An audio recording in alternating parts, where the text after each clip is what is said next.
Hello guys, আসসালামু আলাইকুম। দেখেন আমাদের রুমের সামনে পাপায়া দইরা রয়েছে।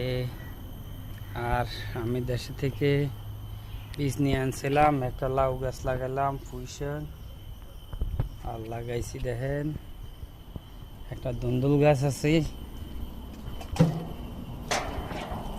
মালয়েশিয়াতে সব কিছু সুন্দরভাবে হয়, যদি খাটতে পারে তাহলে।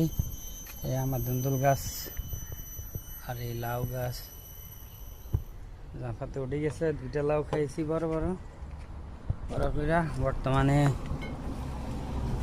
লাউয়ের ছড়া আছে, ফোকা আছে, ফোকারের জন্য লাউ নষ্ট হয়ে যাও। দেখছেন লাউয়ের করা ওই যে ওইখানেও আছে, পাপায়া আছে। এখানে দুইটা লাউ আছে, ইনশাল্লাহ আশা করি থাকবে। দেখেন খুব সুন্দরভাবেই আছে। আপনারা যদি নিজেরা কাজের ফাঁকে ফাঁকে উদ্যোগ নিতে পারেন, করতে পারেন, তাহলে আমার আরও আসবে, অনেক ফুল আসবে, ফল আসবে। পাপায়া আছে, তো মন আনন্দে ফরমালিন ছাড়া খাওয়া যায়। নিজেরও খুব ভাল লাগে, পোলাও পাইতেও খুব ভালো লাগে। এটা তো আছেই। আর এমনি করলা গাছ আছে, করলা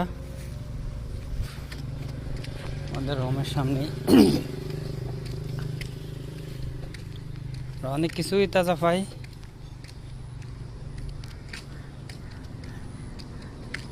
আরও কিছু দেখতে পারেন, এই দেশে ফল ফলাদি যেমনি ইয়ে হয় এইভাবে হয়, প্রচুর পরিমাণ ফল ফলাদি হয়।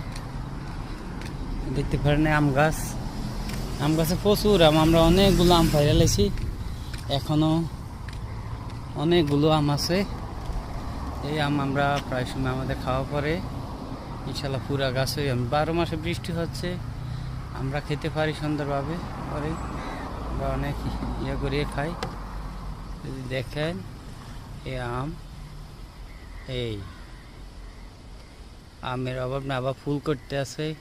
এই পাশাপাশি আছে রামবুটান, এই রামবুটান ফুল আসতেছে, পুরা গাছে ফুল আসবে। এটা হলো রামবুটান গাছ।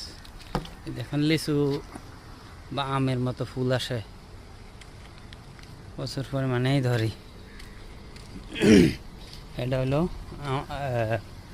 রামবুটান গাছ।